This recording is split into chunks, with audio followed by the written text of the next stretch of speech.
Who matters on your team? Who matters in your business? Who do you matter to? That is kind of subject. And why does any of that matter in growing your business? What the heck does mattering have to do with anything? That is the subject of our conversation today. It is an access to having your people step up and having you be connected to everyone. And it probably isn't just employee-employer. It probably goes to a lot more than that. Hey, everybody. My name is Bill Gallagher, scaling coach and host of this super fine Scaling Up Business podcast. Our show comes to you every week with an author, a guru, an expert, a CEO, somebody to tell you something about scaling your company. And we've got more than 620 episodes now, wherever you're getting this right now, or at scalingcoach.com. Scalingcoach.com is our own website that not only has all these back episodes, but also everything about our monthly workshops and our other coaching programs around getting your business growing and with less suffering, like really enjoying the whole journey of growing your business, no matter the ups and downs that will inevitably come your way.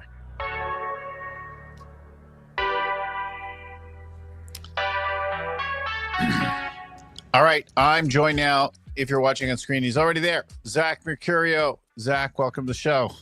Bill, it's great to be here. Thanks for having me. Zach's he's the author of a book called Power of Mattering that we are going to talk about today.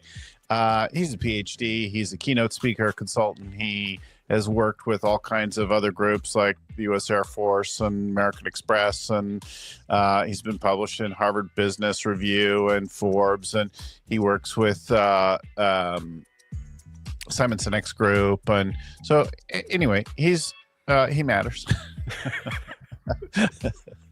His work matters. And, thank you. You too. I'm excited to have you on the show today. I'm excited to be here. This is a great topic. I feel good about this topic right as I start, and yet I think it's somewhat like a complicated topic. So I look forward to hearing your stories and diving into the issues and thoughts around mattering from the book. But before, like all that, maybe something that you're not totally prepared for, is at what point did you first realize that you mattered or didn't matter? Like, when did mattering enter your radar as a human being? Yeah, I didn't know that it entered my radar, but it was in my first job out of college, and I was in advertising. And I was selling digital advertising, which back then was banner ads on websites.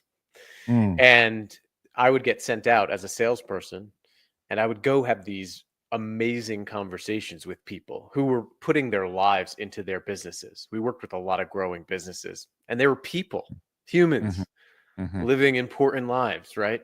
But then I'd go back to the office, and the meetings would be, how much did you get out of them? We'd go into We'd go into meetings and talk about what are they worth? Metrics. Yeah. What are they worth? And I also realized at the same time that all of the people around me in that company they would come in on Monday and they would talk about what they did last weekend, or they would come in and talk about what they were doing the next weekend. And I was astounded at how many people were living for 2/7 of their lives. And I couldn't shake that feeling of like, what am I doing here? Why am I here? And so that's a time where I felt that I didn't matter because I couldn't see the value I was adding, and I didn't feel valued. Flip that, 2 years since that moment, that experience, I ended up going back into higher education because I wanted to study, what made people tick. Like, I wanted to make sure people didn't have to experience what I was experiencing. So I studied adult education. I studied adult psychology. And I think the moment I realized that I did matter and my work did matter was when I was about to launch a study. And the study was around how university custodians, janitors, come to experience meaningfulness in their work. And I remember I asked a janitor, what made their life meaningful. And they talked to me. They told me about a moment in which somebody came in, a building user came in, looked them in the eye, used their name, and said thank you to them for cleaning. And it was the moment Mm, in their mm. entire life where they felt that they mattered. It wasn't a big award, it wasn't a big perk, it wasn't a pay increase. It was this small moment. And I realized then that, it was these small moments with people that can really make a huge difference. And I felt like if I can get people to architect more of these moments of mattering, then this is important work. And that's the journey I've been on ever since. So before we go to the mechanism of it, and I hear like the power of just acknowledging someone's contribution and connecting it to everything else that matters there in causing a feeling of mattering. I think about as a young kid, right? Who did I matter to? Mm. And who didn't I matter to? And what immediately occurs to me, I mean, I wouldn't have thought of it in this way at the time, but I I I clearly mattered to my dad and to my grandmother. And they were the two like strongest like adult presence in my life from the earliest age um that I identified with. And I have a mom, and I love my mom and all that, but she's not as strong a figure for me at an early age. And then I think about certain social and school groups where I felt invisible. I felt like just one of many, and I didn't feel like I mattered. Like, not my voice wasn't always welcome. I have a voice, and it Mm. wasn't always like welcomed. And I'm like, those are places where I'm like, yeah, I didn't matter. I didn't experience mattering. I didn't think about it consciously, but when I think about, there are certain places where I'm like, I don't need to hang out here. I don't need to play here. Like. And that's the difference. I mean, the contrast for me in that first job, I felt like a means to an end. I Mm, didn't feel like a worthy end in myself. And mhm, I see that often. Like you really, the great leaders who do this for other people, anybody, and I mean leader, anybody who influences anybody, they tend not to see people as just means to their end, but as worthy ends in themselves. And that's why when that janitor, you know, when I was starting and in my initial study into this, and these moments of mattering came to the forefront as key mechanisms of thriving for people. When she said, someone remembered my name and thanked me, it was that feeling seen that she was a worthy end in herself, like someone knew her as an individual. And mm, I think going back to that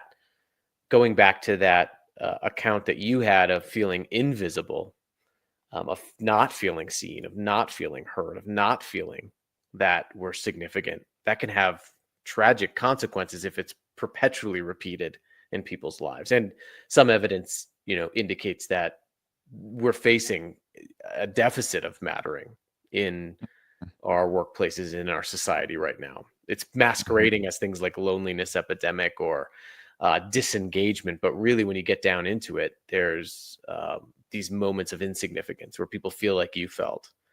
That whole "I'm in a room yelling and no one's hearing me." Yeah. As you're speaking about it, what comes to mind for me is that mattering, like as an individual, and also then my work. Like, does our work matter? Does my work matter? There's a certain amount of like declaration and like choice. I say I matter. You say I matter. Oh, and then I'm like, oh, yeah, I guess I do. Like, I agree with you. You say I matter. I agree with you. I feel important. And I say, or I might even, as a strong character, look in the mirror and say, I matter. And then decide I matter and feel totally differently about it. Same thing's true. Like, what I've had people say, my company doesn't matter. And I'm Mm. Hmm. really like, yeah, we're not life and death. And I'm like, oh my God, you make this really cool thing that brings joy to people's lives. Mm. And and joy is important. And they're like, oh yeah, I guess we matter. Yeah. So to go back, a great depiction of this in the research of mattering is another custodian that I studied, and the reason why I studied janitors was because these are people in a frontline occupation that come in Right. after the lights get turned off, often invisible. Very easy to say, "Oh, what I do doesn't Yep. matter." Hmm. And I asked another one. I said, "Hey, tell me about a time in your job when you felt the most amount of meaning in your work." And she proceeded to tell me that it was on Monday mornings when she came in to clean the university dormitory bathrooms after a weekend at a university. I mean, that sounds disgusting. Mm-hmm. And so I simply asked her, I said, I broke researcher mode because I was a student at the time. And I said, what, that sounds gross. And she said, it's the part of my job that I hate the most. But every time I go into that bathroom, I say to myself, I'm cleaning this bathroom so that these kids don't get sick. Right. Oh, uh-huh. But it's a fairly elegant statement, a mindset. We've come to call it a so that mindset. Yeah. And what's purposeful isn't always pleasurable, right? I'm doing this so that what? But she didn't just start that way. She was near homelessness before she got that position. Yeah. It was the only job that would hire her. And I asked her, I said, what changed? She said during her first few months on the job, she clocked in, clocked out. She said, I wish I could have done something more with my life. Why am I just a janitor? How do you go from I'm just a janitor to I'm cleaning this bathroom so that these kids don't get sick? She told me she had a supervisor in her first month, noticed she was struggling, brought her into a training room, opened a dictionary, and had her read aloud the definition of custodian, which is a person responsible for a building and everyone in it. It was a really amazing practice when you think about it. And he said, that's you. However you got here, the meaning of your job in your life may be to get a paycheck, but the meaning in your job is why your job exists, which is to make sure nobody in this building gets sick. You take custody of everybody in this building. And she said those 2 minutes completely changed her belief systems about herself and her job. And it was 2 minutes with a supervisor who showed her the evidence of her significance. So while you say, yeah, I can say in a mirror, I can say, yes, I matter. There's a difference between knowing I matter and experiencing mattering. Yeah. Right? Experiencing mattering. Yeah. Saying something and mouthing it when you don't feel it or whatever is different than looking at it and knowing, yeah, no, I matter. Like seeing the connection for yourself in some way that's believable. And what's powerful about that belief that I matter is, like any belief, it's strengthened when we experience the evidence of our significance in our environment. So that's what the supervisor did for her. And mattering comes from two primary components, right? It's feeling valued, and then knowing exactly how we add value. And when we feel valued, it's easier for us to believe that we add value. So when we feel valued by people, we develop self-esteem that I'm worthy and self-efficacy I'm capable, which make it easier for us to develop the confidence that I'm adding value. And it's like a reinforcing cycle. So the outside evidence, somebody saying, hey, you matter, you're valued, makes it easier for me to believe that. And then seeing the connection to why, like having it be a sincere thing, not just some flowery language. That's important. The sincere thing, because it's not just telling people that they matter. It's showing them exactly how they matter. Yeah. So what I love about the supervisor, and she said she didn't even remember who that supervisor was. He got reassigned a month and a half after. She said, I don't even know her name. But what I loved about what he did, it was a pretty sophisticated practice. I mean, he showed her the indisputable evidence that she mattered. It would be very hard for her to say, oh, you know what? Yeah, I don't take custody over this building and everyone in it. Right. But he showed her the evidence. And that's why I think that when you cultivate mattering for someone else, it takes a level of skill that we've relegated to common sense. Like, yeah, I'll tell people that they matter. Yeah, I'll show people that they're valued. But there's a skill to giving people the indisputable evidence of their significance that results in them maintaining the belief that they're valued and they can actually see and believe how they add value. It's different than just having like a purpose statement on the wall and saying, hey, look, you make a difference. It's a skill to show people exactly how they make a difference. What I'm thinking of as you speak about that is the reflexive way that we often say to armed military servicemen and women, like, thank you for your service. Thank you for your oh, thank you for your service. And I like, it's a nice habit. I'm glad we do it. But I think a lot of times, like, really, why are you thanking them for it? Like, what do you get out of it? What do you appreciate about that? Do you have any sense of what it's like to be in conflict, to go to war? Like, if you really got at a deep level, like we live a peaceful, privileged life by and large here in the United States. And there are these servicemen who they might serve entirely in, safe environments, but many of them have gone to conflict areas in ostensibly to protect our safety and our way of life, and put themselves in harm's way. And even if they didn't directly fight or were harmed, they witnessed and heard it. Like, if you could get like the whole picture of that, like the fear of going there, and their loved ones, and like you could let all of that be like, thank you for your service. I sleep better tonight because of you. Thank you. That's it right there. And Right. that's it. And you specifically named, and even being able to say, hey, I have no idea what it would be like. Yeah. But I can imagine being away from my kids. I can imagine sacrificing for someone I'll never meet. And you did that. An effort, thank you. yeah. Right. Which I could see also with like the janitor being like taking someone aside, taking a whole team of them aside and saying, listen, I have no idea what your lives are like or where you come from and the background and that kind of thing. But I know you come in here after dark every night, and you clean this place up and you get it ready. And then tomorrow we'll walk our, truly fine young people at a formative place in their life, and they'll go on to do everything from extraordinary to like average things, but like it shapes it, and you create the environment where all that like imagination and learning and connection can begin. And so you might not realize that cleaning a bathroom and emptying garbage cans and vacuuming and like whatever makes a difference, but it makes a difference in all those people and everything that they'll do for the rest of their life. Like, to like love and appreciate people. And that's what mattering is all about. That specificity, the way that you're doing it right now and giving these examples, is it's not just telling people that they matter. It's taking the extra effort to show them exactly how they matter. One of the things, one of the phrases that people in our research frequently use when they talk about a leader who helps them feel that they matter, or someone in their life who helps them feel that they matter, the phrase is that people typically say to them, if it wasn't for you. Like, hey, if it wasn't for you, I wouldn't be able to get where I'm going. I mean, you can just try this. Find the person holding the construction sign. Yeah. Right. I've done this because of the research I've done.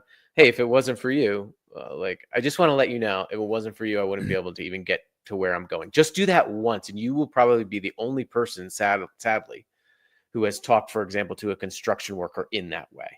Or, in COVID, I realized as I was researching the power of mattering, the delivery driver, right? They would come off and drop off the package. Now I got into the, thanks, or I'd wait for them to leave. And because I'm an introvert, I'd wait for them to leave and then I'd go get the package off and I'd put it back. And then one day I just stopped and I said, what's your name?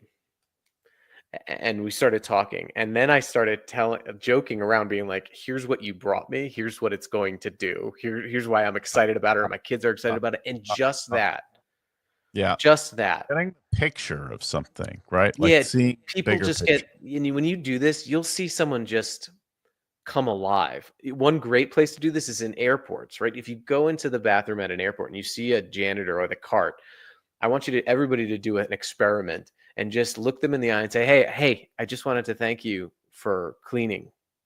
Oh, that's all you can say. And you will see someone startled to be seen, because you'll start noticing everybody just walk by one another. Now, we're talking about these frontline positions right now, but this passing by one another, not seeing one another, is happening in all types of workplaces right now.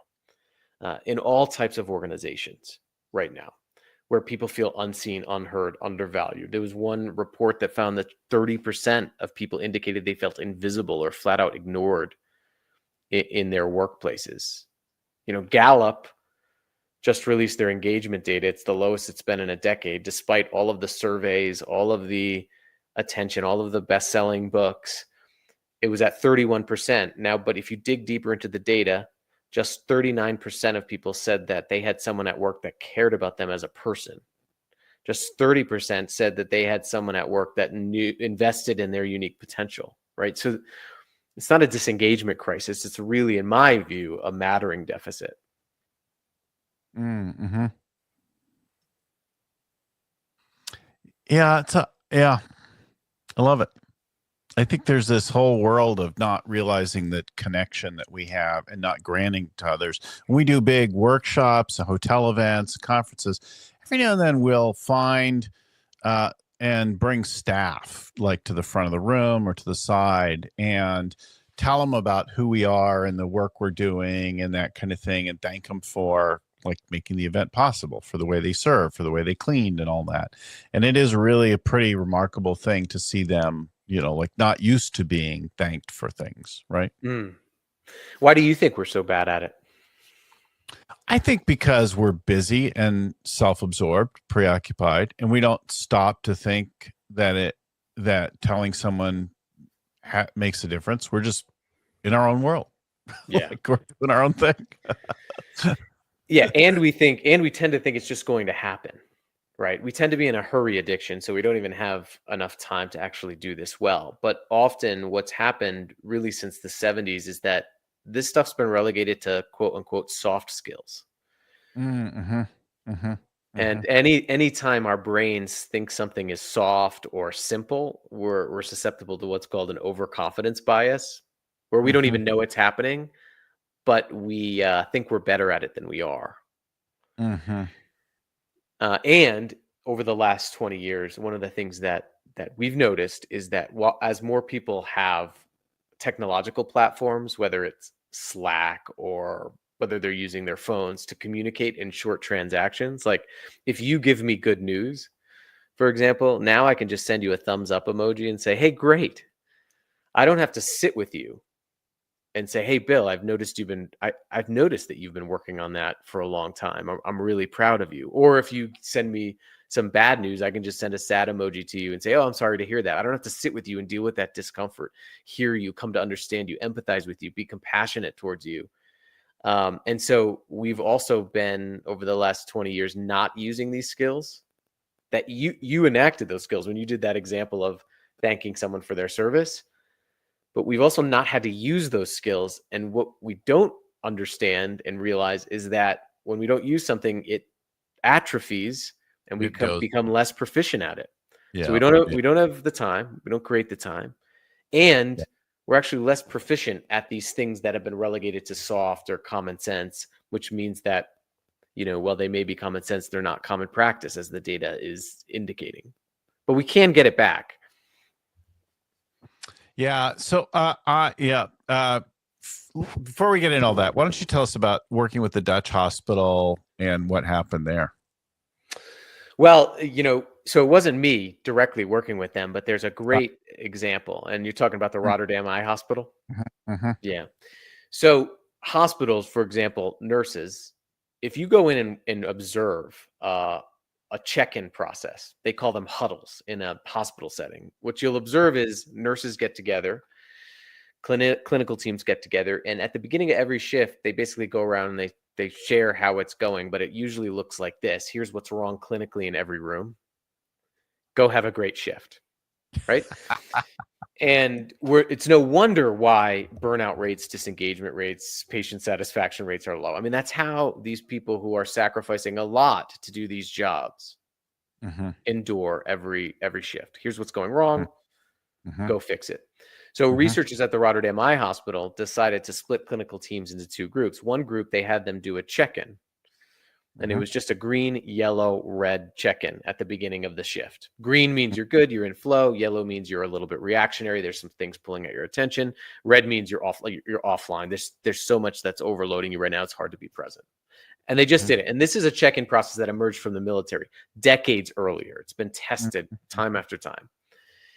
And when they measured the results over 6 months, the group that did these check-ins at the beginning of their shifts had almost double the patient satisfaction rates, lower burnout, and higher engagement. And the researchers went in and they asked why, what's going on? And all they said was some version of, we're having better conversations in our break room.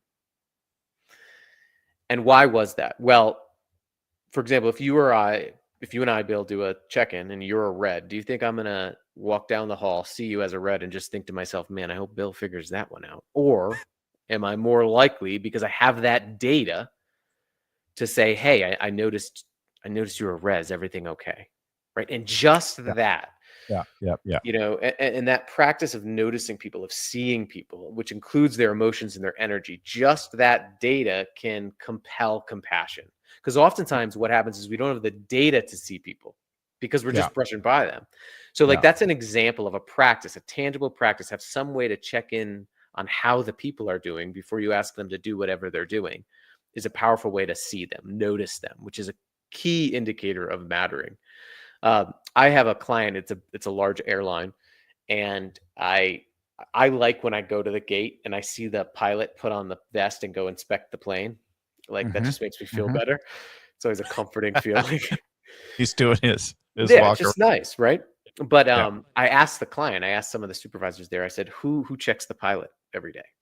And there wasn't a process. They do a psychological evaluation every few months, but there wasn't a process to check the energy and emotion of the people.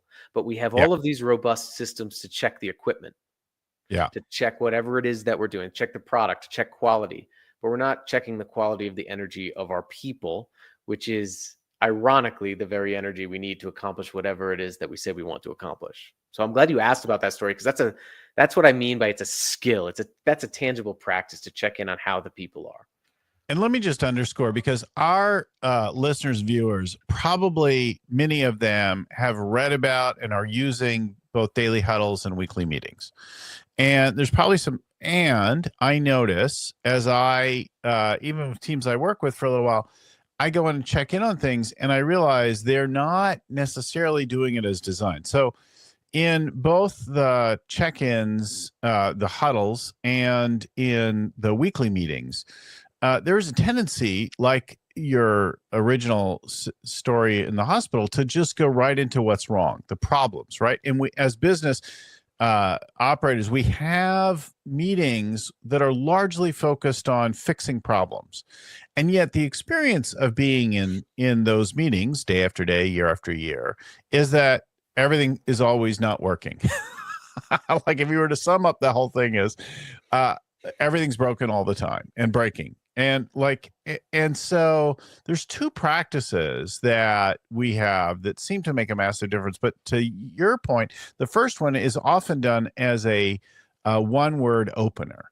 And the one-word opener, ideally, they just name their present state. Now, that's not like they come in and they say awesome, as some BS, but they actually have permission to say tired or stressed or angry or optimistic or delighted or a little silly. Like, they could say anything, and many of them stretch it into a phrase, good to go.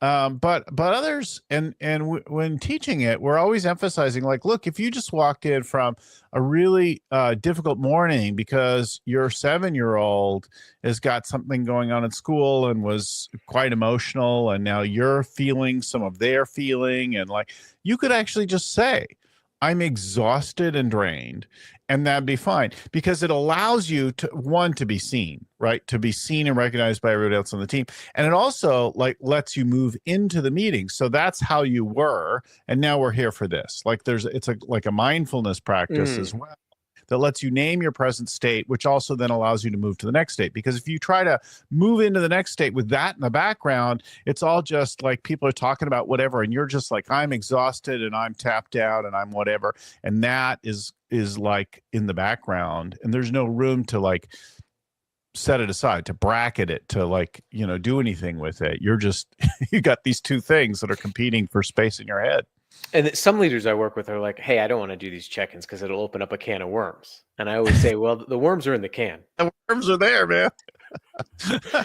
You so open it or not. So what's great though is that what you do with what they say, also the follow-up conversations that you have. I mean, I had a leader who I was coaching, and they had a meeting and they did a check-in at the beginning. It was similar, and someone said they're overloaded, and they have this other standing meeting on Fridays. And the leader immediately said, right after the person shared, hey, why don't you take them in front of everybody? Why don't you take the meeting off on Friday to get caught up? Mm-hmm. And it was like, what I love about that is that's an act of compassion. It's Mm-hmm. small, but it's an act of compassion, right?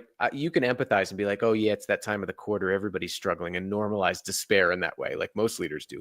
Or you can offer an action that can alleviate that struggle, however small. Yeah. And what I noticed on that call is everybody's nonverbals relaxed, Yeah. Yeah. right? Because this isn't just a rote exercise. It's like also my leader sees me and offers compassion. So I think that what you do with the data that you gather, as well as a leader, and how you follow up on it, is also important to helping people feel seen. But I see most leaders in most meetings in organizations I see are really update fests. Yes. They're Okay. they're transactional.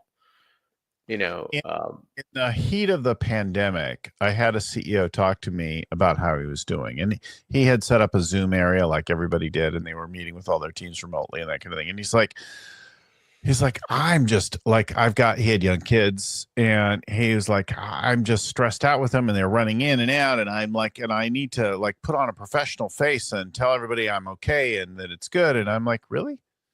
Do you think that they don't have kids and that they aren't exhausted and they aren't trying to deal with? Why don't you just say, hey guys, I'm having a tough morning.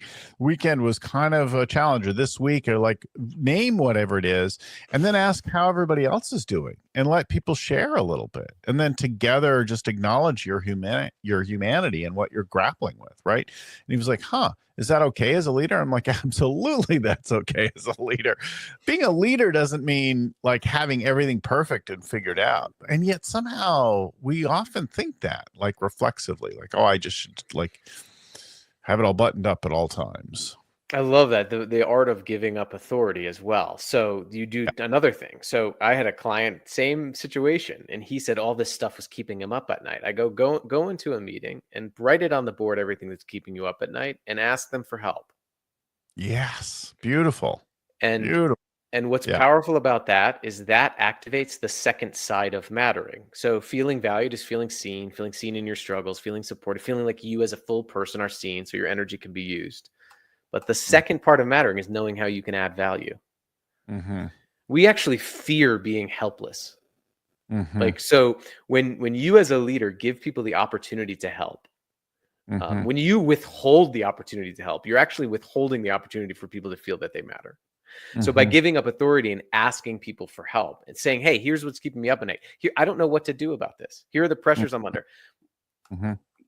Any ideas that you have, you're actually giving people the opportunity to feel that they matter by adding value, which is knowing how they and their unique strengths, their unique gifts, their unique ideas, their unique wisdom can actually make a difference. And I think that that's important. It's not just about seeing, hearing, valuing people. It's about making sure that they clearly see exactly how they add value and giving them opportunities to do that. So I love that. And he went back and did it. And he said it was one of the best conversations his leadership team ever had. Because Yeah. I mean, think about that. A leader comes to you and says, here's the things that are keeping me up at night. How can you help? Yeah. It's just it's a game changer. The other thing that we do at the beginning of our meetings is we encourage a round of good news to start the thing. And we like to tell the all teams need more cowbell and that kind of thing. But I think there's something in there about mattering. Right, here you go, cowbell. I need one of those. Right. So I think like if we feel like we're making some progress in some way, like if we develop a practice of looking for even the tiniest bit of progress, and we acknowledge that at the beginning of something, we can see how our work impacts something, how we're getting a little traction on something, even if it's a particularly grand struggle. Yeah. So one of the practices that I always talk about is what are called stories of significance. So not just telling stories of good news, but telling stories of impact. Like Mm-hmm. how somebody on the team made a difference for you Uh-huh. that week, right? Uh-huh. Or how somebody's work made a difference for an end user that you saw. You may not have given that to that person yet, but collecting and telling these stories, you can be creative about it too. I had a facilities manager for one of the parks in the National Park Service. Now we think of the Park Service, right, of going and experiencing this awe and these amazing environments, but there are so many people that maintain those facilities in very harsh conditions to enable all these visitors to come. And Yeah. he would have this practice, and he had consistently the highest morale, lowest turnover in the Park Service. And I asked him what he did, and he had a practice where every Friday he would email them pictures of projects they had worked on, of visitors using those projects. So if the maintenance team worked on fixing a bridge, he would go out, take a picture of visitors walking across the bridge. And then on Fridays, he had a ritual of sending these pictures to say, hey, look what you did. Look at the difference that it made.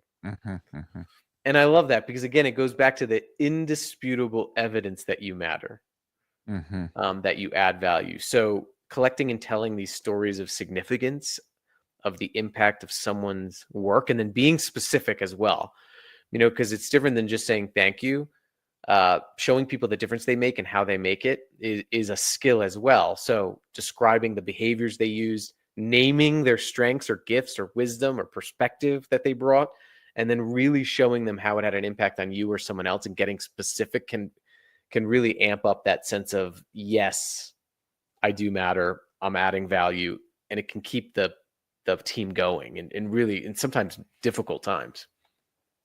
Yeah, I think it's so cool to connect the dots of why you matter and why our work matters and the work that we do in the world, so that I can see that I connect to whatever else it is that somehow I hold as special, and that connection, like, to the greater purpose. And I mean, I can hear why you're connected with Simon in that work there, because again and again we work with teams. I worked with one a few years ago that always stands out for me, because the CEO, as he was like, "Oh, Bill, you should be my coach. I like your vibe," and a lot of times, that's a big factor. That's good.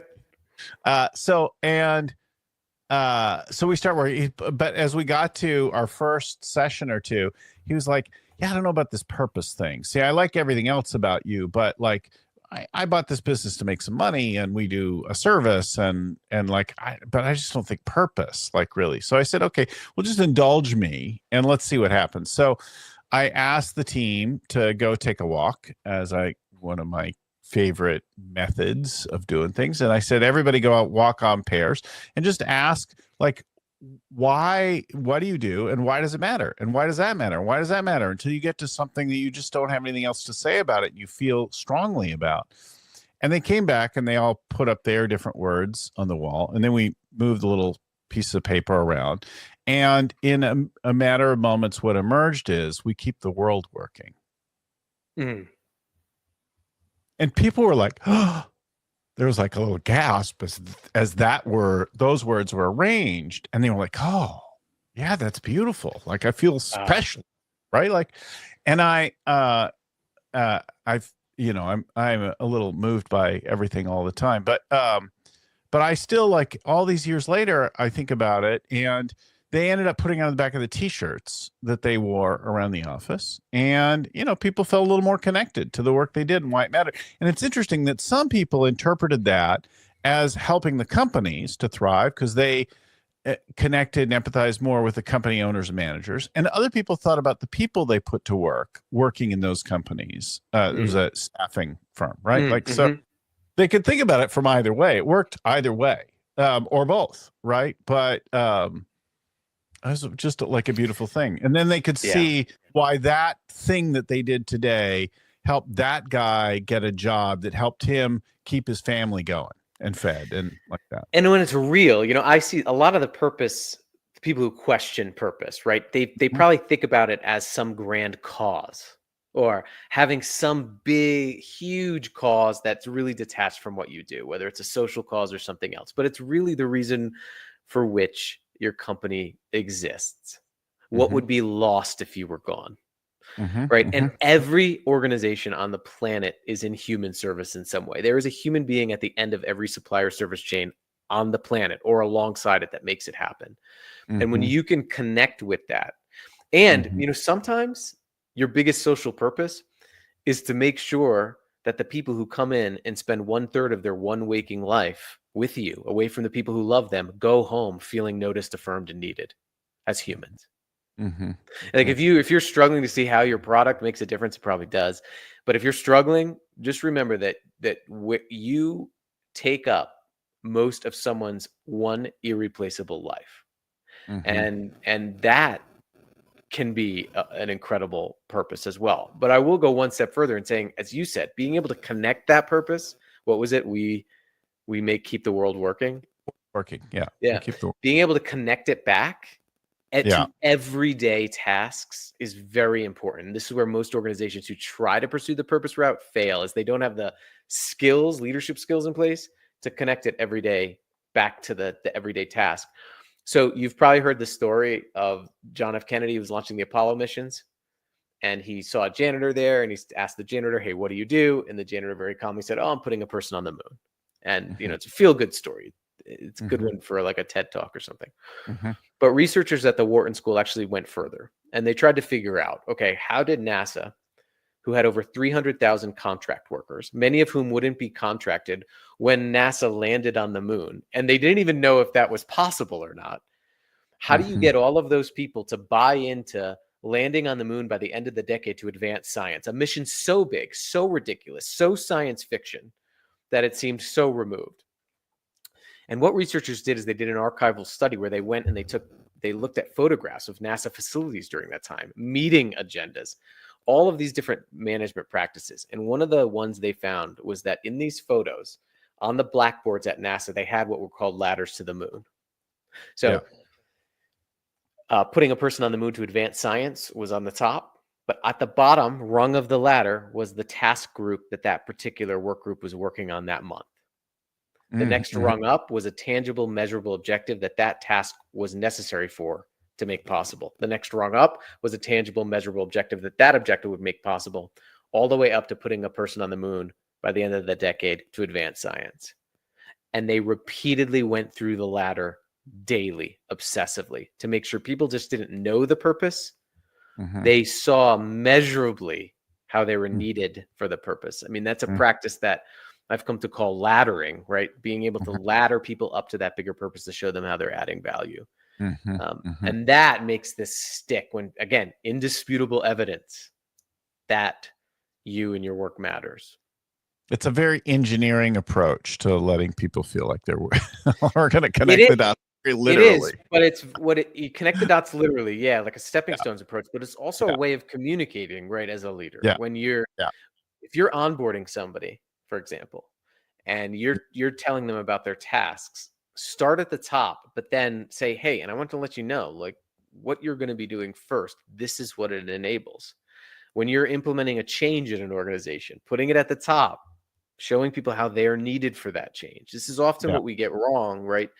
Instead of like, we try to prescribe things to people instead of generating it, letting them see it, letting them feel it, letting energy pull them forward with the purpose. But it can be powerful to have a practice that takes that big purpose, which is important, and embeds it in the everyday life of somebody. Because imagine going home. Like but my work, like I imagine people going home to the dinner table, talking about what they do.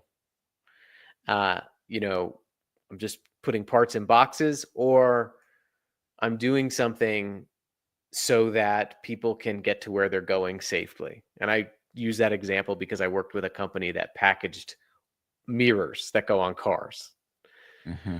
And I asked them, I said, what's your purpose? And they said, well, we just put parts in boxes. This is what a leader said. And I told my 6-year-old at the time who I was working with, and I said, you see all those mirrors out there on all these cars? I'm working with a company that puts all of those there. And he was just like floored. And I told them, I go, when my kid is behind me every day and I back up, I may not think of you, but the reason why I'm looking in a mirror that's built well and I can see that kid behind me is because of you. We're getting long in the show, and we can keep talking. It's a very enjoyable topic for me.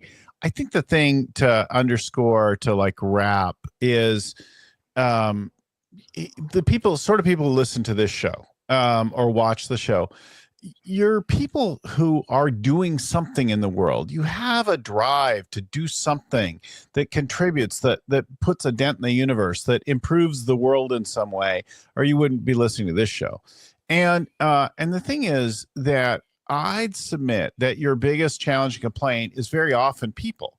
But if you could get your people also want to make a dent in the universe, to do something that matters, and you could help them see their connection to what you're passionate about and why they matter in the equation of what you think matters, that you would come to love your people. And you might even come to love people in general, and to realize that you can't do anything really significant in this planet in this lifetime without engaging a lot of other people. And the power to doing that is right here, the beginning of all that.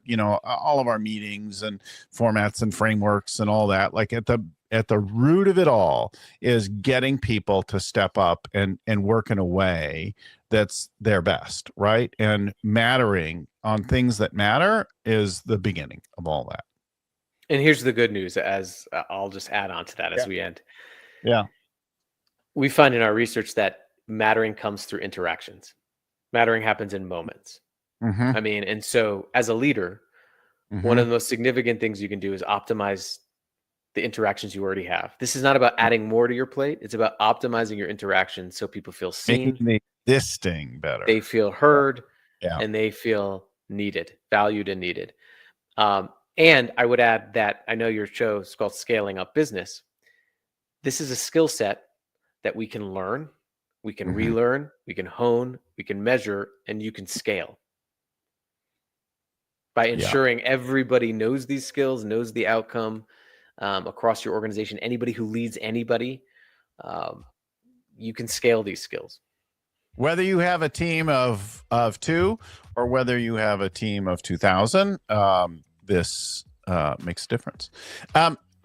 Zach Mercurio, The Power of Mattering is the book, and zachmercurio.com is the website. If you want to check out more of Zach's, you can go get the book anywhere, and you can go to his website as well. Zach, thanks so much for coming on the show and talking with us today. It's a conversation that matters.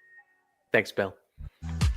Thanks again, everyone, for watching, for listening. Thanks to my friend and mentor, Vern Harnish, who created the whole Scaling Up book and framework that we use. That's the core of our work. Thanks to the folks at StoryOn, Christelle, Seth, Cameron, and team that get our show ready in and out every week. Thanks again to all of you for watching, for listening. Till next time, keep scaling.